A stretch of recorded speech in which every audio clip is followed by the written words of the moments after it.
क्योंकि बेटा last time आ चुका है और आपने बहुत अच्छे से तैयारी की है, बिल्कुल टेंशन मत लो, आपको अपना बेस्ट देना है। लेकिन क्या ऐसी गलतियां हैं जो आपको नहीं करनी है?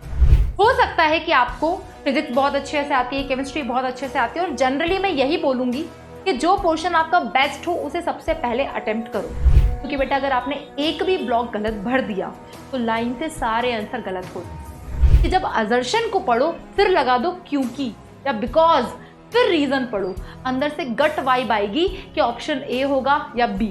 बहुत सारे बच्चों को मैंने एवरी ईयर देखा है, पेपर बहुत अच्छा होता है लेकिन बाद में वो कहते हैं कि मैम 500 की लाइन में आ।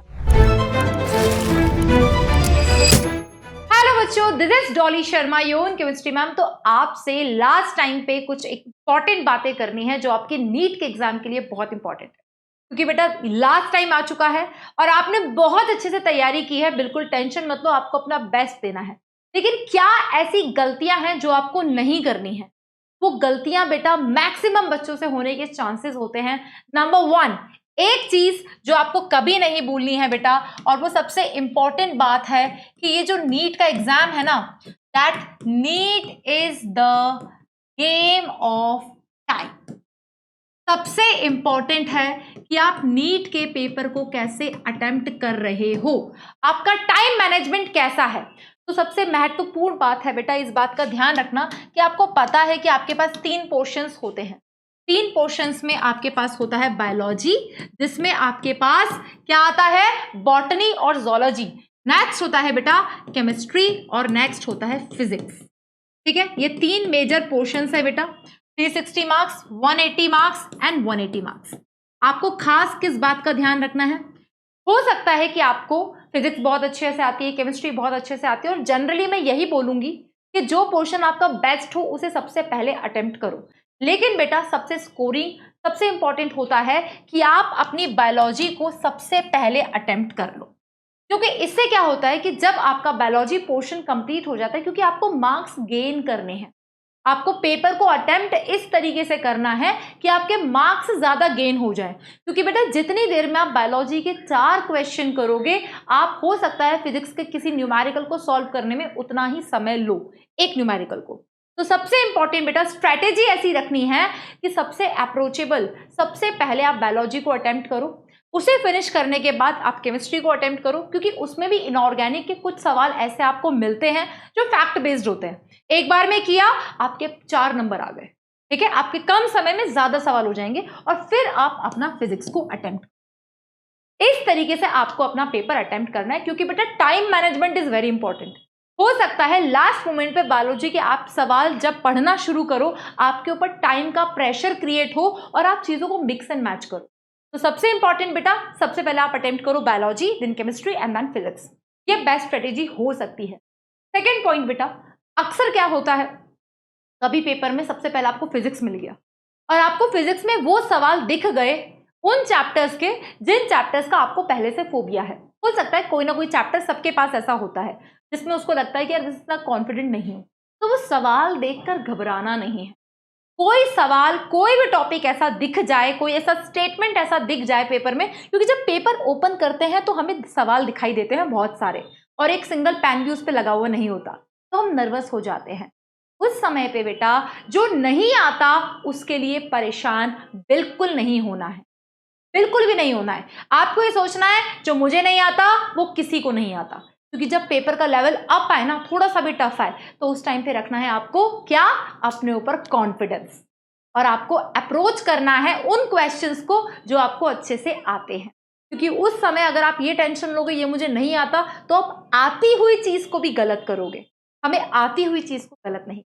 तो अगर पेपर में कुछ भी टफ लग रहा है, अपने ऊपर कॉन्फिडेंस रखो, ये सोचो जो मुझे नहीं आता किसी को नहीं आता, और जो आता है उसे मैं गलत नहीं होने दूंगा। इन केस अगर आपको पेपर बहुत आसान लग रहा है, बहुत इजी लग रहा है, तो रखना थोड़ा सा पेशेंस। जब आप क्वेश्चन को अटेम्प्ट करो, बहुत ध्यान से सॉल्व कर।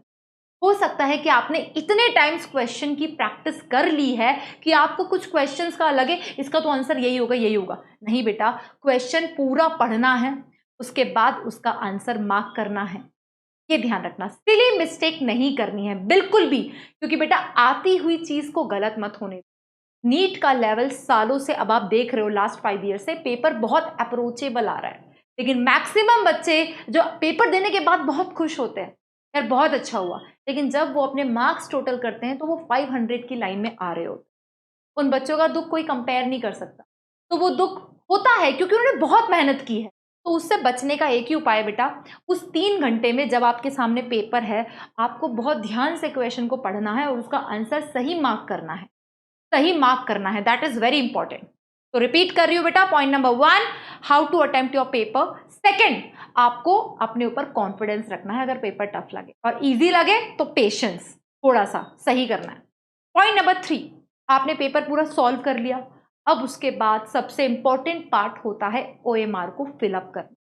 जब आप अपनी ओएमआर को फिलअप कर रहे होते हो तो आपको बिल्कुल एकदम, कहते हैं ना, अपनी फिंगर को लगा लेना है 1 2 3 4 या ABCD जो भी ऑप्शन दे रखा है, एकदम पेपर साथ में रखो जिसमें आपने आंसर मार्क किया, ओएमआर साथ में रखो, क्वेश्चन नंबर 18 उसका A तो A मार्क।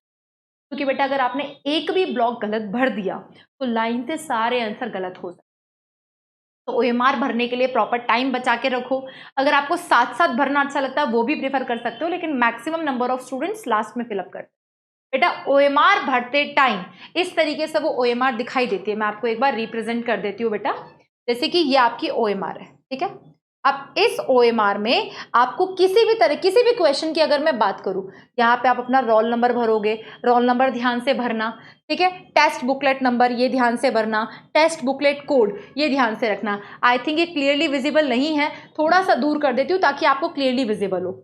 ओएमआर कुछ इस तरीके से नजर आती है बेटा, यहाँ पे क्वेश्चन नंबर होते हैं, यहाँ पे रिस्पॉन्स होते हैं। तो ये टोटल बेटा आपके जो सवाल होते हैं 200, जिसमें से आपको 180 क्वेश्चंस अटेम्प्ट करने होते हैं फ्रॉम द ईच सेक्शन। आपको इस बात का ध्यान रखना है कि किसी भी तरह की सिली मिस्टेक उस समय नहीं करनी है। आपका बुकलेट नंबर एकदम सही भरो, ठीक है। ये इस चीज में आप चाहो तो प्रैक्टिस कर लो अभी से, क्योंकि वो ड्यूरेशन में हमारे माइंड में बहुत सारे थॉट्स आते हैं, उन थॉट्स को बेटा एक तरफ रखो। किसी भी चीज की टेंशन नहीं लेनी है, आपने बहुत मेहनत करी है, आप अपना बेस्ट दो। क्या आता था, क्या नहीं आता था, मैं ये रिवाइज कर पाया, मैं नहीं कर पाया, और कोई थॉट माइंड में नहीं आना चाहिए। क्योंकि बेटा वो जो टाइम है ना, उस समय का आपका जो टाइम है ना, that is really very very important. मत सोचो फर्स्ट अटेम्प्ट है, सेकंड अटेम्प्ट है, थर्ड अटेम्प्ट है, फोर्थ अटेम्प्ट है। Just do your best and nothing is more important than your life. तो जस्ट डू योर बेस्ट। आपने बहुत मेहनत की है, अपने ऊपर भरोसा करो, नर्वस नहीं होना है, ठीक है। अपने ऊपर फोकस करना है, अपने पेपर पे फोकस करना है। उसमें आप जब बुकलेट भरो, बिल्कुल बेटा मैच कर करके क्वेश्चन नंबर 16 ऐसे फिंगर लगा के 1 2 3 4, उसका आंसर 4 है तो फिर मार्क कर, है ना। ऐसा नहीं 1 2 1 का भी 3 का भी, ऐसे करोगे तो मिस्टेक्स होने के चांसेस ज्यादा है। तो इन खास बात का ध्यान रखो बेटा। बाकी आपका बहुत कम समय लेते हुए मेरा आपसे यही कहना है कि यार बहुत मेहनत की आपने और बहुत आपने अच्छे से तैयारी की है, किसी चीज की टेंशन मत लो, अपने ऊपर भरोसा करो। आपके पेरेंट्स आपसे बहुत प्यार करते हैं, आगे भी करेंगे, और इस मेहनत को बस इतना कर सकते हो बेटा, बेस्ट करना। आती हुई चीज को गलत मत करना, इतना कर लिया काफी है। जो नहीं आता वो अब आ भी नहीं सकता, इसलिए परेशान नहीं होना। Just do your best. OMR ध्यान से भरना, रोल नंबर ध्यान से भरना, स्ट्रेटेजी का ध्यान रखना, पहले क्या अटेम्प्ट करना है, कम समय में ज्यादा क्वेश्चंस। सेम जब आप असर्शन रीजन वाले क्वेश्चंस को अटेम्प्ट करो, पॉइंट नंबर 4 ध्यान से सुनो, तो उस समय क्या होता है, अक्सर डाउट आता है। आप असर्शन रीजन को पढ़ो ही इस तरीके से कि जब असर्शन को पढ़ो फिर लगा दो क्योंकि या बिकॉज, फिर रीजन पढ़ो, अंदर से गट वाइब आएगी कि ऑप्शन ए होगा या बी।